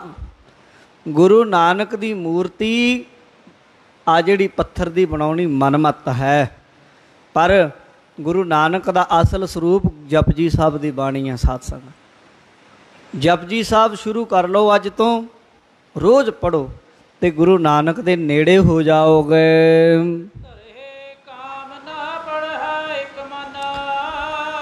ਇੱਕ ਹੋਰ ਸੁਣ ਲਓ ਅੱਗੇ, ਗੁਰੂ ਨਾਨਕ ਸਾਹਿਬ ਕਹਿੰਦੇ ਭਾਈ ਗੁਰਸਿੱਖੋ ਅਤੇ ਗੁਰੂ ਅੰਗਦ ਦੇਵ ਸਾਹਿਬ ਨੂੰ ਕਹਿੰਦੇ, ਭਾਈ ਪੁਰਖਾ, ਜਿਹੜਾ ਵੀ ਕੋਈ ਇੱਕ ਮਨ ਹੋ ਕੇ ਜਪਜੀ ਸਾਹਿਬ ਨੂੰ ਪੜ੍ਹੇਗਾ ਤੇ ਮਨ ਵਿੱਚ ਕਾਮਨਾ ਰੱਖ ਕੇ ਵੀ ਪੜ੍ਹ ਲਏ, ਨਿਸ਼ਕਾਮ ਪੜ੍ਹੇ ਤੇ ਵੱਡੀ ਗੱਲ ਹੈ, ਪਰ ਜੇ ਕਿਸੇ ਕਾਮਨਾ ਨੂੰ ਰੱਖ ਕੇ ਮੇਰਾ ਆਹ ਕੰਮ ਪੂਰਾ ਹੋ ਜਾਏ, ਜਪਜੀ ਪੜ੍ਹਨ ਲੱਗ ਜਾਏ, ਮਹਾਰਾਜ ਕਹਿੰਦੇ ਜਪਜੀ ਸਾਹਿਬ ਦੀ ਬਾਣੀ ਦੇ ਨਾਲ ਉਹ ਕਾਮਨਾ ਵੀ ਪੂਰੀ ਹੋ ਜਾਏਗੀ। ਜਿਹੜੀ ਮਰਜ਼ੀ ਇੱਛਾ ਰੱਖ ਕੇ ਤੁਸੀਂ ਪਾਠ ਕਰ ਲਓ ਜਪਜੀ ਸਾਹਿਬ ਦਾ, ਗੁਰੂ ਨਾਨਕ ਸਾਹਿਬ ਕਹਿੰਦੇ ਪੂਰੀ ਹੋਏਗੀ। ਆ ਕਈ ਬੰਦੇ ਸਾਧ ਸੰਗਤ ਕਰਨਾ ਤੇ ਕੁਛ ਹੈ ਨਹੀਂ, ਆਪ ਵੀ ਕੁਛ ਨਹੀਂ ਕਰਦੇ, ਤੇ ਕਈ ਵਾਰ ਫਿਰ ਸਾਨੂੰ ਵੀ ਪ੍ਰਭਾਵਿਤ ਕਰਨ ਦਾ ਯਤਨ ਕਰਨਗੇ, ਫਲਾਣਾ ਬਾਬਾ ਜੀ, ਫਲਾਣਾ ਸੰਤ ਜੀ, ਫਲਾਣਾ ਤਾਂਤਰਿਕ ਜੀ, ਫਲਾਂ ਮੌਲਵੀ ਜੀ, ਉਹ 'ਚ ਬੜੀ ਤਾਕਤ ਹੈ। ਕਈ ਵਾਰੀ ਸੁਣਨੀਆਂ ਪੈਂਦੀਆਂ, ਕਈ ਬੰਦੇ ਹੁੰਦੇ ਇੱਦਾਂ, ਪਰ ਪਤਾ ਹੁੰਦਾ ਹੈ ਵੀ ਇਹਨਾਂ ਨੂੰ ਆਪਣੇ ਕਹਿ ਲਓ ਆਪਣੇ ਘਰ ਦੀ ਖਬਰ ਨਹੀਂ ਹੈ। ਗੁਰੂ ਨਾਨਕ ਸਾਹਿਬ ਕਹਿੰਦੇ ਜਿਹੜਾ ਬੰਦਾ ਜਪਜੀ ਸਾਹਿਬ ਪੜ੍ਹਦਾ ਹੈ ਨਾ ਉਹ 'ਤੇ ਕੋਈ ਜੰਤਰ, ਨਾ ਮੰਤਰ, ਨਾ ਤੰਤਰ, ਕੋਈ ਅਸਰ ਨਹੀਂ ਕਰ ਸਕਦਾ। ਬੋਲੋ ਸਤਨਾਮ ਸ਼੍ਰੀ ਵਾਹਿਗੁਰੂ। ਮੰਤਰ ਹੁੰਦਾ ਕਿਸੇ 'ਤੇ ਪੜ੍ਹ ਕੇ ਸਾਧ ਸੰਗਤ ਜੀ ਕਰ ਦੇਣਾ, ਜੰਤਰ ਹੁੰਦਾ ਸਾਧ ਸੰਗਤ ਜੀ ਜਿਹੜਾ ਉਹਨੂੰ ਲਿਖ ਕੇ ਨਾ ਜੰਤਰ ਨੂੰ ਕਿਸੇ ਦੇ ਨਾਲ ਬੰਨ੍ਹ ਦੇਣਾ, ਅਤੇ ਤੰਤਰ ਹੁੰਦਾ ਬਣਾ ਕੇ ਕੋਈ ਚੀਜ਼ ਉਹਨੂੰ ਖਵਾ ਦੇਣੀ। ਇਹ ਫਰਕ ਹੁੰਦਾ। ਜੰਤਰ ਮੰਤਰ ਤੰਤਰ ਇਹ ਤਿੰਨੇ ਚੱਲਦੇ ਆ। ਮਹਾਰਾਜ ਕਹਿੰਦੇ ਵੱਡੇ ਤੋਂ ਵੱਡਾ, ਭੈੜੇ ਤੋਂ ਭੈੜਾ ਕੋਈ ਜੰਤਰੀ, ਮੰਤਰੀ, ਤੰਤਰੀ, ਜਾਂਤਰਿਕ, ਮਾਂਤਰਿਕ, ਤਾਂਤਰਿਕ ਕੋਈ ਮਰਜ਼ੀ ਹੋਵੇ, ਕਈ ਕਹਿੰਦੇ ਜੀ ਸਾਨੂੰ ਭੂਤਾਂ ਦਿਸਦੀਆਂ, ਕਈ ਕਹਿੰਦੇ ਸਾਨੂੰ ਪ੍ਰੇਤ ਦਿਸਦੇ, ਅਤੇ ਮਹਾਰਾਜ ਕਹਿੰਦੇ ਜਿਹੜੇ ਵੱਡੇ ਭਾਰੀ ਤੋਂ ਭਾਰੀ ਦੈਂਤ ਵੀ ਹੋਣ ਸਾਧ ਸੰਗਤ, ਕਈ ਕਹਿੰਦੇ ਜੀ ਸਾਡੇ ਤਾਂ ਕਈ ਪਰਿਵਾਰਾਂ 'ਚੋਂ ਆਵਾਜ਼ਾਂ ਹੀ ਹੋਰ ਆਉਣ ਲੱਗ ਜਾਂਦੀਆਂ, ਉਹਨਾਂ ਦਾ ਇੱਦਾਂ ਹੋ ਜਾਂਦਾ, ਇੱਦਾਂ ਹੋ ਜਾਂਦਾ, ਬੜੀਆਂ ਗੱਲਾਂ ਲੋਕ ਆਪੋ ਆਪਣੇ ਅਨੁਭਵ ਰੱਖਦੇ ਆ, ਉਹਨਾਂ 'ਚੋਂ 90-95% ਤੇ ਪਖੰਡੇ ਹੁੰਦੇ ਆ, ਗੱਲਾਂ ਹੁੰਦੀਆਂ ਹੀ ਨਹੀਂ, ਕੋਈ 1-2% ਕਿਤੇ ਮਾੜੀ ਮੋਟੀ ਗੱਲ ਹੁੰਦੀ ਆ। ਜੇ ਕਿਤੇ ਕੋਈ ਐਸੀ ਗੱਲ ਹੈ ਵੱਡੀ ਤੋਂ ਵੱਡੀ, ਕਿਸੇ ਦੇ ਅੰਦਰ ਕੋਈ ਭੂਤ ਹੈ, ਕੋਈ ਪ੍ਰੇਤ ਹੈ, ਕਿਸੇ ਦੈਂਤ ਜਿੰਨ ਦਾ ਵਾਸਾ ਹੋਵੇ, ਜਿਹੜਾ ਸਿੱਖ ਜਪਜੀ ਦਾ ਪਾਠ ਰੋਜ਼ ਕਰੇਗਾ, ਗੁਰੂ ਨਾਨਕ ਸਾਹਿਬ ਕਹਿੰਦੇ ਉਹਦੇ ਨੇੜੇ ਨਹੀਂ ਆ ਸਕਦਾ। ਬੋਲੋ ਸਤਨਾਮ ਸ਼੍ਰੀ ਵਾਹਿਗੁਰੂ। ਇਹ ਚੀਜ਼ ਉਹਦੇ ਨੇੜੇ ਵੀ ਨਹੀਂ ਆ ਸਕਦੀ। ਜਿਸ ਘਰ 'ਚ ਜਪਜੀ ਸਾਹਿਬ ਦਾ ਪਾਠ ਹੁੰਦਾ ਹੈ ਜਾਂ ਜਿੱਥੇ ਜਪਜੀ ਸਾਹਿਬ ਉੱਚੀ ਸੁਰ 'ਚ ਕੋਈ ਪੜ੍ਹਦਾ ਗੁਰਸਿੱਖ, ਉਹ ਘਰ 'ਚ ਇਹ ਚੀਜ਼ਾਂ ਦਾ ਵਾਸਾ ਨਹੀਂ ਹੋ ਸਕਦਾ। ਜੇਕਰ ਕਿਤੇ ਕੋਈ ਇਹੀ ਜੀ ਕੋਈ ਗੱਲ ਹੈ, ਆਪ ਜਪਜੀ ਸਾਹਿਬ ਪੜ੍ਹੋ, ਆਪਣੇ ਪਰਿਵਾਰ ਨੂੰ, ਆਪਣੇ ਬੱਚਿਆਂ ਨੂੰ ਪੜ੍ਹਾਓ, ਛੋਟੇ ਛੋਟੇ ਬੱਚਿਆਂ ਨੂੰ ਜਪਜੀ ਸਾਹਿਬ ਪੜ੍ਹਾਓ, ਆਪਣੀ ਘਰਵਾਲੀ ਨੂੰ, ਪਤਨੀ ਨੂੰ ਪੜ੍ਹਾਓ। ਆਪ ਨਹੀਂ ਉਹਨੂੰ ਆਉਂਦਾ, ਆਪ ਬੈਠ ਕੇ ਕੋਲ ਸੁਣਾਓ, ਜਪਜੀ ਦਾ ਪਹਿਰਾ ਕਰ ਦਿਓ ਘਰ 'ਚ। ਇਹ ਤਾਂ ਐਡਾ ਵੱਡਾ ਪਹਿਰਾ ਹੈ। ਗੁਰੂ ਨਾਨਕ ਦੇਵ ਮਹਾਰਾਜ ਕਹਿੰਦੇ ਇਹ ਚੀਜ਼ਾਂ ਤੇ ਉਹਦੇ ਘਰ ਦੇ ਨੇੜੇ ਦੀ ਵੀ ਨਹੀਂ ਆ ਸਕਦੀਆਂ ਜਪਜੀ ਪੜ੍ਹਨ ਵਾਲੇ ਦੇ। ਇਉਂ ਜਾਣ ਲਓ ਜੀ। ਤੇ ਜਿਸ ਗੁਰਸਿੱਖ ਦੇ ਹਿਰਦੇ ਵਿੱਚ ਜਪਜੀ ਸਾਹਿਬ ਨੂੰ ਪੜ੍ਹਨ ਦੀ ਪ੍ਰੀਤ, ਪਿਆਰ ਵੱਧ ਜਾਏ, ਰੋਜ਼ ਰੋਜ਼ ਪਿਆਰ ਵੱਧ ਜਾਏ, ਤੇ ਮਹਾਰਾਜ ਕਹਿੰਦੇ ਮਨੁੱਖਾ ਦੇਹੀ ਜਿਸ ਜੀਵ ਨੇ ਪਾਈ, ਉਹਦੇ ਭਾਗ ਧਨ ਜਿਹੜਾ ਜਪਜੀ ਪੜ੍ਹ ਲੈਂਦਾ। ਅੱਜ ਦੇਖੋ ਉਹ ਜਿੱਦਾਂ ਭਾਈ ਗੁਰਦਾਸ ਜੀ ਨੇ ਆਖਿਆ ਨਾ, ਰਤਨ ਮਣੀ ਗਲ ਬਾਂਦਰ ਹੈ ਕਿ ਹਕੀਮ ਨਾ ਜਾਣਾ। ਉਹ ਬਾਂਦਰ ਦੇ ਗਲ 'ਚ ਮਣੀ ਪਾ ਦਿਓ, ਉਹਨੂੰ ਪਤਾ ਨਹੀਂ ਉਹਦੀ ਕੀਮਤ ਦਾ। ਅੱਜ ਪੰਜਾਬ ਹਰਿਆਣੇ ਦੀ ਹਰੇਕ ਕੰਧ 'ਤੇ ਕਾਲੇ ਇਲਮ ਵਾਲੇ, ਬੰਗਾਲੀ ਬਾਬੇ, ਹਰੇਕ ਬੱਸ 'ਚ ਉਹਦਾ ਪ੍ਰਚਾਰ ਮਿਲ ਜੂਗਾ ਤੁਹਾਨੂੰ। ਹਰੇਕ ਟੈਲੀਵਿਜ਼ਨਾਂ ਦੇ ਉੱਤੇ ਫਲਾਮ ਬਾਬਾ ਜੀ, ਉੱਥੇ ਬੰਗਾਲੀ ਹੈ ਜੀ, ਉੱਥੇ ਹਰਿਆਣਵੀ ਹੈ ਜੀ, ਉੱਥੇ ਪਤਾ ਨਹੀਂ ਰਾਜਸਥਾਨੀ ਹੈ ਜੀ, ਉੱਥੇ ਬਥੇਰੇ ਘੁੰਮਦੇ ਆ। ਅਤੇ ਤੁਸੀਂ ਅਫਸੋਸ ਨਾਲ ਅੱਜ ਕਹਿਣਾ ਪਏਗਾ ਕਿ ਜਿੰਨਾ ਇਹਨਾਂ ਦੇ ਚੱਕਰਾਂ 'ਚ ਸਿੱਖ ਫਸਦੇ ਆ ਨਾ, ਅਧੂਰੇ, ਪੂਰੇ ਸਿੱਖ ਨਹੀਂ ਫਸਦੇ, ਪਰ ਸਿੱਖਾਂ ਦੇ ਘਰ ਜੰਮੇ ਹੋਏ कई तो पग वाले कई दाढ़ी वाले भी इन्हां दे चक्करां 'च फसदे ते इन्हां दी उस्तती करदे मिलणगे। ते तुसी जान लियो ये वो बंदे है कि घर ही मैं अमृत भरपूर है मन मुखा साध ना पाया। बाणी 'च लिखिया ज्यों कस्तूरी मिर्ग ना जाना भरम दा भरम भुलाया। कहते जिमें कस्तूरे किस्म के मिर्ग के धुन्नी च कस्तूरी पैदा होंदी है पर वो सिंह फसाउंदा फिरदा किते किते। इउं भाई गुरसिखो घर दे अंदर सब कुछ है। जपजी साहब की बाणी का एडा महात्म साडे ग्रंथां 'च लिखिया पिया पर ये सिख एडे महान हो गए कि जपजी साहब की बाणीओ नहीं पढ़नी आउंदी इन्हां नूं। 70% जे मैं कह देवां घट होनी वध नहीं है। 70% सिखां नूं जपजी साहब नहीं पढ़ने आउंदी। जपजी साहब पढ़नी नहीं आउंदी। साध संगत कंठ करना ਉਹਦੇ अर्थ जानने तो दूर की गल है। कोई 5-7% है जिन्होंने कंठ है जपजी साहब की बाणी तो जिन्होंने अर्थ आउंदे ਉਹਦੀ समझ है वो उदों भी घट है। तो जिहड़ी एड्डी वड्डी साडा धुरा होवे गुरु ग्रंथ साहब के अंदर सब तो पहली बाणी होवे जिहदा एड्डा वड्डा महात्म गुरु नानक साहब ने दस्सिया होवे ये बाणी तो असीं कुल दुनिया नूं याद करा दईए लगे रहीए पर नहीं। साध संगत असी अपने गुरु महाराज के इतिहास तो दूर जा रहे हाँ इसलिए असी ख्वार हो रहे हाँ। गुरु नानक साहब सच्चे पातशाह कहते जिहड़ा भी कोई जप जी नाल प्यार करेगा वो भागां वाला है। ते कहते महाराज जी गुरु नानक साहब कहते जिहड़े बंदे ने मनुखा देही पा लई ते जप जी साहब वो नहीं पढ़ता सतगुरु गुरु नानक देव महाराज कहते उन्हें अपना जन्म बेअर्थ गवा लिया। जिहड़े बंदे ने जिंदगी च जपजी साहब का महात्म नहीं जानिया जपजी साहब नाल जी दा प्यार नहीं होया।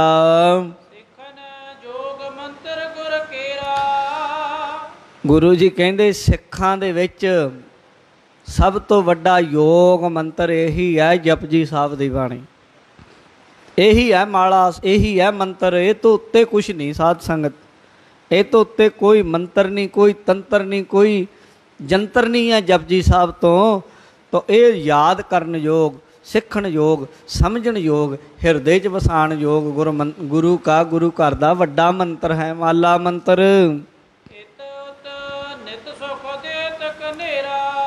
जेड़ा भी कोई गुरमुख इस बाणी नूं पढ़ेगा सुनेगा गुरु नानक साहब कहंदे ये बाणी ये लोक च भी ते अगे परलोक च भी जपजी साहब सुख देण वाली बाणी है।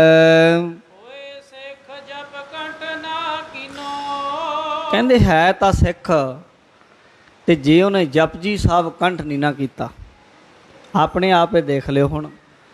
कहंदे सिख हो के जिन्हें जपजी बाणी कंठ नहीं कीती कहंदे वो 9 तरीक सिख है जिहदे जपजी साहब कंठ नहीं है। आ देखो तुसी साडे निआणिआं नूं साध संगत किते 50-50 गीत याद होंदे निआणिआं नूं छोटे छोटिआं नूं। पढ़ाई भी करनी लाजमी है करनी भी चाहिए है पर इन्ने सियाणे आ निआणे साडे जे उन्हां नूं कवितावां पोएमां याद कराओ तो किन्नियां किन्नियां याद कर लेंदे छोटे छोटे 5-5 6-6 साल दे निआणे। पर जे वो जपजी साहब वो याद नहीं करते उन्होंने कंठ नहीं होया वो बच्चों की कमी नहीं वो साडी अपनी मापियां की कमी है क्योंकि असी खुद भी बाणी जपजी साहब कंठ नहीं की। जे माँ ने जपजी साहब की लोरी अपने बच्चे नूं दत्ती होवे ते बच्चा जदों नूं सुरत संभले जपजी साहब कंठ हो जाए उहदे। जे माँ ने नेम नाल जपजी पढ़िया होवे ते साध संगत जपजी साहब गुरसिख बच्चे दे हिरदे च वस जाए। ਵੱਡੇ ਹੁੰਦੇ ਨੂੰ ਉਹਨੂੰ याद भी ये ना रहे मैनू जपजी साहब मैं कंठ कदों कीता है ਉਹਦੇ अंदर साध संग संस्कारां दे अंदर जपजी साहब इन्ना बस जाता है। पर जिस सिख ने जपजी कंठ नहीं किया चलो जे नहीं बचपन च होया हुण यतन करो। इनू पाठ नू कंठ करन दा तरीका इक्को ही है कि इहदे पाठ ज़्यादा तो ज़्यादा किए जाण। रोज़ 11 पाठ शुरू कर लो जपजी साहब दे हर रोज़ 11 पाठ जपजी साहब दे शुरू कर लो रूटीन नाल लग जाओ। ਬਸ ਤੁਸੀਂ ਦੇਖੋਗੇ 10-15 ਦਿਨਾਂ ਤੋਂ ਬਾਅਦ ਤੁਹਾਨੂੰ ਆਪਣੇ ਆਪ ਅਗਲੀ ਪੌੜੀ ਮੂੰਹ 'ਤੇ ਆਉਣ ਲੱਗ ਜਾਏਗੀ। 20 ਦਿਨਾਂ ਬਾਅਦ 1 ਮਹੀਨੇ ਦੇ ਵਿੱਚ ਜਪਜੀ ਸਾਹਿਬ ਤੁਹਾਨੂੰ ਕੰਠ ਹੋ ਜਾਏਗਾ। ਯਤਨ ਕਰਕੇ ਤੇ ਵੇਖੋ। ਤੇ ਮਹਾਰਾਜ ਕਹਿੰਦੇ ਜਿਸ ਸਿੱਖ ਨੇ ਭਾਈ ਜਪਜੀ ਸਾਹਿਬ ਕੰਠ ਨਹੀਂ ਕੀਤਾ ਉਹਦਾ ਜਨਮ ਵਿਅਰਥ ਚਲਾ ਗਿਆ। ਕਹਿੰਦੇ ਇਹ ਤੋਂ ਉੱਚੀ ਕੋਈ ਹੋਰ ਗੱਲ ਹੈ ਨਹੀਂ, ਹੋਰ ਤਰੀਕਾ ਨਹੀਂ ਬੰਦੇ ਨੂੰ ਭਲਾ ਆਪਣਾ ਭਲਾ ਕਰਵਾਉਣ ਦਾ। ਜਪਜੀ ਸਾਹਿਬ ਪੜ੍ਹੋ ਇੱਕ ਮਨ ਹੋ ਕੇ, ਇਕਾਗਰਤਾ ਦੇ ਨਾਲ, ਪ੍ਰੇਮ ਦੇ ਨਾਲ, ਸ਼ੁੱਧਤਾ ਦੇ ਨਾਲ, ਸੁਚਮਤਾਈ ਦੇ ਨਾਲ।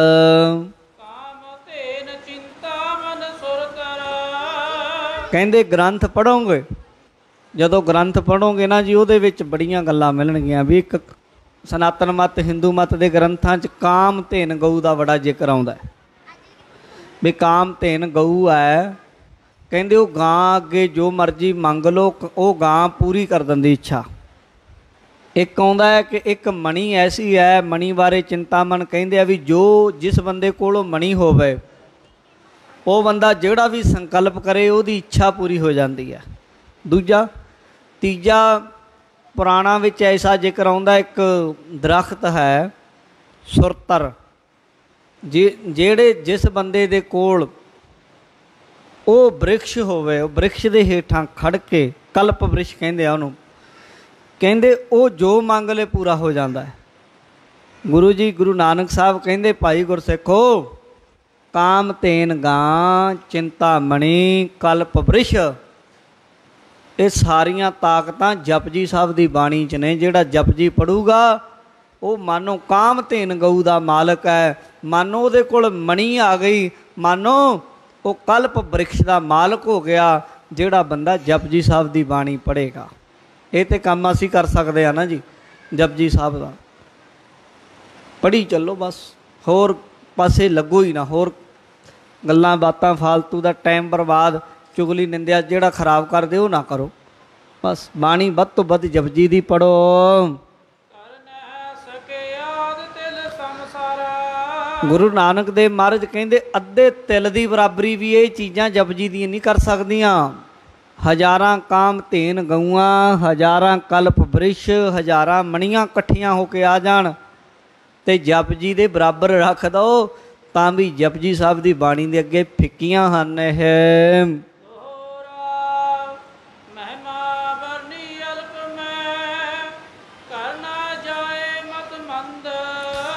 ਤੇ ਗੁਰੂ ਨਾਨਕ ਦੇਵ ਮਹਾਰਾਜ ਕਹਿੰਦੇ ਇਹਦੀ ਬਹੁਤ ਜ਼ਿਆਦਾ ਮਹਿਮਾ ਜਪਜੀ ਸਾਹਿਬ ਦੀ।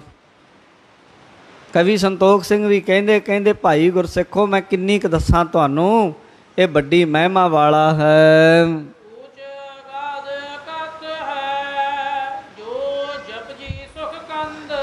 ਜਿਹੜੀ ਜਪਜੀ ਬਾਣੀ ਹੈ ਸੁੱਖਾਂ ਦੀ ਦਾਤੀ ਹੈ, ਉੱਚੀ, ਬੜੀ ਉੱਚੀ ਪਦਵੀ ਨੂੰ ਪ੍ਰਾਪਤ ਹੋ ਜਾਂਦਾ ਹੈ ਗੁਰਸਿੱਖ।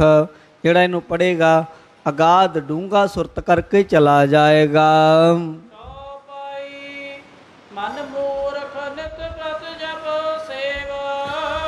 ਹੇ ਮੂਰਖ ਮਨ, ਆਪਣੇ ਮਨ ਨੂੰ ਸਮਝਾਓ। ਕਵੀ ਜੀ ਕਹਿੰਦੇ ਇਹ ਮੇਰੇ ਮੂਰਖ ਮਨਾ, ਕਦੇ ਵੀ ਜਪਜੀ ਨਾ ਛੱਡੀ।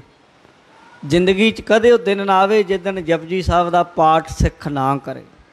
ਰੋਜ਼ ਜਪਜੀ ਪੜ੍ਹੇ ਸਿੱਖ।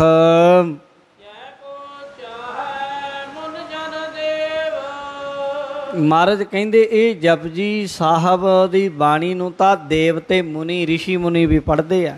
ਇਹਦੀ ਚਾਹਨਾ ਚਾਹੁੰਦੇ, ਜਾਂ ਜਿਹੜੀ ਅਵਸਥਾ ਰਿਸ਼ੀ ਮੁਨੀ ਜਨ ਮੰਗਦੇ ਨਾ, ਉਹ ਅਵਸਥਾ ਜਪਜੀ ਪੜ੍ਹਨ ਵਾਲੇ ਸਿੱਖ ਦੀ ਬਣ ਜਾਂਦੀ। ਤੁਰਦਿਆਂ ਫਿਰਦਿਆਂ ਪੜ੍ਹ ਲਓ, ਜੇ ਟਾਈਮ ਨਹੀਂ ਲੱਗਦਾ, ਕਈ ਵਾਰ ਕਿੰਨਾ ਕੁ ਸਮਾਂ ਲੱਗਦਾ। ਜੇ ਤਾਂ ਤੁਹਾਡਾ ਰੋਜ਼ ਦਾ ਨੇਮ ਹੈ ਪੱਕਾ, ਮਤਲਬ ਰੂਟੀਨ, ਕੰਠ ਹੋ ਗਈ ਜਪਜੀ ਸਾਹਿਬ ਦੀ ਬਾਣੀ, ਅਤੇ ਤੁਸੀਂ 7 ਮਿੰਟਾਂ 'ਚ ਪੜ੍ਹ ਲਓਗੇ, ਮਤਲਬ ਉਹ ਵੀ ਸਹਿਜ ਨਾਲ। ਜਿਨ੍ਹਾਂ ਨੇ ਜ਼ਿਆਦਾ ਪਾਠ ਕਰਨੇ ਆ ਉਹ ਤਾਂ ਉਦੋਂ ਵੀ ਤੇਜ਼ ਕਰ ਲੈਂਦੇ ਆ, ਪਰ ਜੇ ਤੁਸੀਂ ਟਕਾਈ ਨਾਲ ਪੜ੍ਹਨੀ, ਬਹੁਤ ਟਕਾ ਨਾਲ, ਕਈ ਬੰਦਿਆਂ ਦਾ ਬਹੁਤ ਟਕਾ ਹੁੰਦਾ ਬਾਣੀ ਪੜ੍ਹਨ ਵਿੱਚ, ਉਹ 20 ਮਿੰਟ ਲਾ ਲਓ, ਉਦੋਂ ਘੱਟ 15 ਮਿੰਟ 'ਚ ਪੜ੍ਹ ਲਓ, 10 ਮਿੰਟ 'ਚ ਵੀ ਪੜ੍ਹੀ ਜਾ ਸਕਦੀ ਹੈ। 7-8 ਮਿੰਟ ਦੇ ਵਿੱਚ ਵੀ ਤੇਜ਼ ਬੋਲ ਕੇ ਇੱਦਾਂ ਦੀਆਂ ਰਿਕਾਰਡਿੰਗਾਂ ਮਿਲਦੀਆਂ ਨੇ। ਗੁਰਸਿੱਖਾਂ ਨੇ 7-8 ਮਿੰਟ ਦੀਆਂ ਜਪਜੀ ਦੀਆਂ ਰਿਕਾਰਡਿੰਗਾਂ ਪਾਈਆਂ ਹੋਈਆਂ, ਬੋਲ ਕੇ ਪਾਠ ਕੀਤਾ ਜਾਂਦਾ। ਤਾਂ ਜੇ ਸਾਧ ਸੰਗਤ ਜੀ 7-8 ਮਿੰਟ ਜਾਂ 10 ਮਿੰਟ ਵੀ ਲਾ ਲਓ, ਅਸੀਂ ਨਹੀਂ ਕੱਢ ਸਕਦੇ ਆਪਣੀ ਗੁਰੂ ਘਰ ਦੇ ਲਈ ਜਪਜੀ ਪੜ੍ਹਨ ਲਈ, ਤੇ ਫਿਰ ਤੇ ਔਖੀ ਗੱਲ ਹੈ। ਫਿਰ ਨਹੀਂ ਕਿਹਾ ਜਾ ਸਕਦਾ ਤੁਹਾਨੂੰ ਵੀ ਆਹ ਕਰੋ। ਪਰ ਗੁਰੂ ਨਾਨਕ ਦੇਵ ਮਹਾਰਾਜ ਕਹਿੰਦੇ ਮਨ ਮੂਰਖ ਨਿਤ ਪ੍ਰਤ ਜਪ ਸੇਵ। ਮਨ ਮੂਰਖ ਨੂੰ ਸਮਝਾਓ ਤੇ ਰੋਜ਼ ਜਪਜੀ ਸਾਹਿਬ ਦਾ ਪਾਠ ਕਰੋ। ਮਹਾਰਾਜ ਕਹਿੰਦੇ ਜਿਹ ਕੋ ਚਾਹੈ ਮੁਨ ਜਨ ਦੇਵ ਕਿਤਵਿਦ ਹੋਵੈ ਮਾਨੁਖ ਦੇਹੀ। ਕਹਿੰਦੇ ਜਿਹੜਾ ਬੰਦਾ ਕੋਈ ਮਨੁੱਖਾ ਦੇਹੀ ਜਿਹਨੇ ਧਾਰਨ ਕੀਤੀ ਹੈ, ਸ੍ਰੀ ਨਾਨਕ ਸਿੱਖੀ ਮਗ ਲੇਹੀ। ਕਵੀ ਸੰਤੋਖ ਸਿੰਘ ਕਹਿੰਦੇ ਜਿਨ੍ਹਾਂ ਨੇ ਵੀ ਗੁਰੂ ਨਾਨਕ ਦੀ ਸਿੱਖੀ ਲਈ ਹੈ ਨਾ, ਕਹਿੰਦੇ ਜਪਜੀ ਜ਼ਰੂਰ ਪੜ੍ਹਨ। ਜਪਜੀ ਸੇਵ ਕਟੇ ਜਮ ਫਾਸੀ। ਜਪਜੀ ਨੂੰ ਪੜ੍ਹਨ ਦੇ ਨਾਲ ਸਾਧ ਸੰਗਤ ਜੀ ਜਮਦੂਤਾਂ ਦੀ ਫਾਹੀ ਕੱਟੀ ਜਾਂਦੀ ਹੈ। ਅੰਤ ਨੂੰ ਜਦੋਂ ਇਸ ਦੁਨੀਆ ਤੋਂ ਜਾਣਿਆ ਅਵਿਨਾਸ਼ੀ ਪਦਵੀ, ਉਹ ਪਦ ਮਿਲਦਾ ਹੈ ਜਿੱਥੇ ਮੁੜ ਕੇ ਜੰਮਣ ਮਰਨ ਵਿੱਚ ਨਹੀਂ ਆਉਂਦਾ। ਭਾਵ ਗੁਰੂ ਦੇ ਚਰਨਾਂ ਨਾਲ ਗੁਰਸਿੱਖ ਜੁੜ ਜਾਂਦਾ ਜਪਜੀ ਪੜ੍ਹਨ ਵਾਲਾ। ਕਹਿੰਦੇ ਭਾਈ ਐਸੇ ਸੰਜੋਗ ਚਾਹੁੰਦੇ ਹਨ ਜਿਹੜੇ ਮਹਾਰਾਜ ਕਹਿੰਦੇ ਦੇਵਤੇ ਤਾਂ ਚਾਹੁੰਦੇ ਆ ਵੀ ਮਨੁੱਖਾ ਦੇਹੀ ਮਿਲ ਜਾਏ, ਅਸੀਂ ਗੁਰੂ ਨਾਨਕ ਦੇ ਸਿੱਖ ਬਣ ਜਾਈਏ, ਜਪਜੀ ਪੜ੍ਹ ਲਈਏ। ਕਹਿੰਦੇ ਗੁਰਸਿੱਖੋ ਤੁਹਾਨੂੰ ਤੇ ਭਾਗਾਂ ਵਾਲਿਓ, ਤੁਹਾਨੂੰ ਤੇ ਸਭ ਕੁਝ ਮਿਲਿਆ ਹੋਇਆ ਹੈ।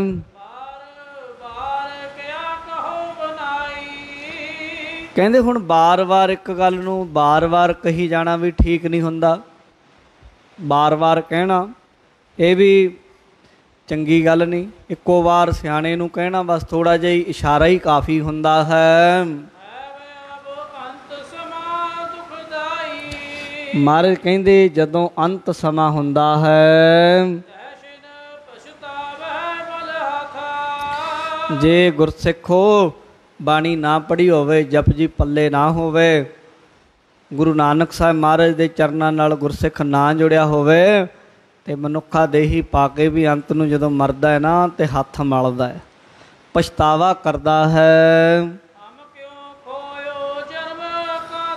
ਫਿਰ ਬੰਦਾ ਪਛਤਾਉਂਦਾ ਬੜਾ ਹੈ, ਮੈਂ ਆਪਣਾ ਐਡਾ ਸੁੰਦਰ ਸੋਹਣਾ ਜਨਮ ਵਿਅਰਥ ਕਿਉਂ ਗਵਾ ਲਿਆ।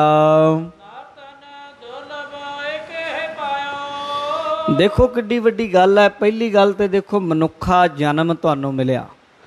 ਮਨੁੱਖਾ ਜਨਮ ਕਿੱਡੀ ਵੱਡੀ ਬਖਸ਼ਿਸ਼ ਹੈ। ਜਿੰਨੀਆਂ ਵੀ ਜੁਨੀਆਂ ਛੋਟੀਆਂ ਵੱਡੀਆਂ ਮੰਨੀਆਂ, ਸਭ ਤੋਂ ਉੱਤਮ ਹੈ ਇਹ ਜਿਹਦੇ ਵਿੱਚ ਮਨੁੱਖ ਕਰਮ ਕਰਕੇ ਆਪਣਾ ਭਲਾ ਕਰ ਸਕਦਾ ਹੈ। ਸਭ ਤੋਂ ਵੱਡੀ ਗੱਲ ਮਨੁੱਖਾ ਜਨਮ ਮਿਲ ਗਿਆ। ਉਸ ਤੋਂ ਹੋਰ ਵੱਡੀ ਗੱਲ ਗੁਰਸਿੱਖੀ, ਤੁਹਾਨੂੰ ਗੁਰਸਿੱਖਾਂ ਦੇ ਘਰ ਜਨਮ ਹੋ ਗਿਆ, ਗੁਰਸਿੱਖਾਂ ਵਾਲਾ ਤੁਹਾਡਾ ਰਹਿਣ ਸਹਿਣ ਹੋ ਗਿਆ। ਤੀਜਾ ਕਲਯੁਗ ਦਾ ਸਮਾਂ ਹੈ ਜਿਹਦੇ ਵਿੱਚ ਥੋੜ੍ਹੀ ਮਿਹਨਤ ਕੀਤਿਆਂ ਬਹੁਤਾ ਫਲ ਮਿਲਦਾ ਹੈ। ਫਿਰ ਹੋਰ ਕੀ ਭਾਲਦੇ ਹੋ ਤੁਸੀਂ ਜੇ ਹੁਣ ਵੀ ਪਿੱਛੇ ਰਹਿ ਜਾਓ। ਕਲਯੁਗ ਦੇ ਵਿੱਚ ਥੋੜ੍ਹਾ ਜਾਪ ਤਪ ਥੋੜ੍ਹੀ ਸੇਵਾ ਕਰਕੇ ਹੀ ਬਹੁਤੀ ਖੁਸ਼ੀ ਮਿਲ ਜਾਂਦੀ ਹੈ। ਜਿਹੜਾ ਸਾਧ ਸੰਗਤ ਮਨੁੱਖਾ ਜਨਮ ਧਾਰਨ ਕਰਕੇ ਗੁਰੂ ਨਾਨਕ ਦੇ ਸਿੱਖਾਂ ਦੇ ਘਰ ਜਨਮ ਲੈ ਕੇ ਕਲਯੁਗ ਦੇ ਸਮੇਂ ਵਿੱਚ ਜਿਹੜਾ ਐਸੇ ਸਮੇਂ 'ਚ ਵੀ ਚੁੱਕ ਜਾਏ, ਖਾਲੀ ਰਹਿ ਜਾਵੇ, ਕਹਿੰਦੇ ਉੱਤੇ ਇਹ ਗੱਲ ਹੋ ਗਈ ਚੜ੍ਹਿਆ ਹੋਇਆ ਸੁਮੇਰ ਪਰਬਤ ਤੇ ਸੁਮੇਰ ਪਰਬਤ 'ਤੇ ਚੜ੍ਹਿਆ ਹੋਇਆ ਬੰਦਾ ਇੱਕਦਮ ਪਤਾਲ 'ਚ ਡਿੱਗ ਜਾਏ, ਨਰਕਾਂ 'ਚ ਡਿੱਗਣ ਵਾਲੀ ਗੱਲ ਹੈ। ਇੰਨਾ ਕੁਝ ਪਾ ਕੇ ਵੀ ਜੇ ਕੁਛ ਹਾਸਲ ਨਾ ਕੀਤਾ, ਸਵਰਗ 'ਤੇ ਚੜ੍ਹਨ ਵਾਲਾ ਬੰਦਾ ਮੰਨੋ ਕਿ ਉਹ ਖੂਹ 'ਚ ਡਿੱਗ ਗਿਆ ਹੈ, ਪਤਾਲ 'ਚ ਡਿੱਗ ਗਿਆ ਹੈ। ਜਪਜੀ ਸਾਹਿਬ ਨੂੰ ਕੰਠ ਕਰੋ ਤੇ ਰੋਜ਼ ਪੜ੍ਹੋ, ਹਰ ਰੋਜ਼ ਜ਼ਿਆਦਾ ਤੋਂ ਜ਼ਿਆਦਾ ਬਾਣੀ ਇਹਦਾ ਜਾਪ ਕਰੋ। ਗੁਰੂ ਨਾਨਕ ਦੇਵ ਮਹਾਰਾਜ ਕਹਿੰਦੇ ਜਨਮਾਂ ਜਨਮਾਂ ਦੇ ਪਾਪ ਕੱਟਣ ਦੀ ਤਾਕਤ ਹੈ ਜਪਜੀ ਦੀ ਬਾਣੀ ਵਿੱਚ। ਸਨੈ ਸਨੈ ਮਨ ਨਿਰਮਲ ਹੋਏ। ਕਹਿੰਦੇ ਇੱਕਦਮ ਨਹੀਂ, ਹੌਲੀ ਹੌਲੀ ਰੋਜ਼ ਰੋਜ਼ ਰੋਜ਼ ਰੋਜ਼ ਪੜੋ, ਮਨ ਵੀ ਟਿਕਣ ਲੱਗ ਜਾਏਗਾ, ਸ਼ੁੱਧ ਵੀ ਹੋਣ ਲੱਗ ਜਾਏਗਾ, ਅਵਸਥਾ ਵੀ ਉੱਚੀ ਹੋ ਜਾਏਗੀ, ਸਾਰੀਆਂ ਖੇਡਾਂ ਬਣਨ ਲੱਗ ਜਾਣਗੀਆਂ ਹੌਲੀ ਹੌਲੀ। ਪਹਿਲੇ ਦਿਨ ਨਹੀਂ ਪਹਾੜ 'ਤੇ ਚੜ੍ਹਿਆ ਜਾਂਦਾ, ਹੌਲੀ ਹੌਲੀ ਮਿਹਨਤ ਕਰੀ ਚੱਲੋ ਕਰੀ ਚੱਲੋ, ਅਤੇ ਆਖਰ ਗੁਰਬਾਣੀ ਪੜ੍ਹਦਿਆਂ ਜਪਜੀ ਪੜ੍ਹਦਿਆਂ ਉੱਚੀ ਅਵਸਥਾ ਬਣਦੀ, ਗੁਰੂ ਨਾਨਕ ਦੀ ਨੇੜਤਾ ਮਿਲਦੀ ਹੈ। ਗਤ ਪਾਵਹਿ ਭਵ ਬੰਧਨ ਖੋਏ। ਕਹਿੰਦੇ ਮੁਕਤੀ ਮਿਲ ਜਾਏਗੀ, ਸੰਸਾਰ ਦੇ ਬੰਧਨ ਕੱਟੇ ਜਾਣਗੇ ਭਾਈ ਗੁਰਸਿੱਖੋ। ਸ਼ਬਦ ਅਭਿਆਸ ਕਿਉ ਨਰ ਜਾਹੀ। ਜਿਸ ਗੁਰਸਿੱਖ ਨੇ ਵੀ ਗੁਰਬਾਣੀ ਦਾ ਸ਼ਬਦ ਦਾ ਅਭਿਆਸ ਕਰ ਲਿਆ, ਰਹਿਓ ਨਾ ਕਰੋ ਕਿਤ ਕਛ ਤਾਹੀ।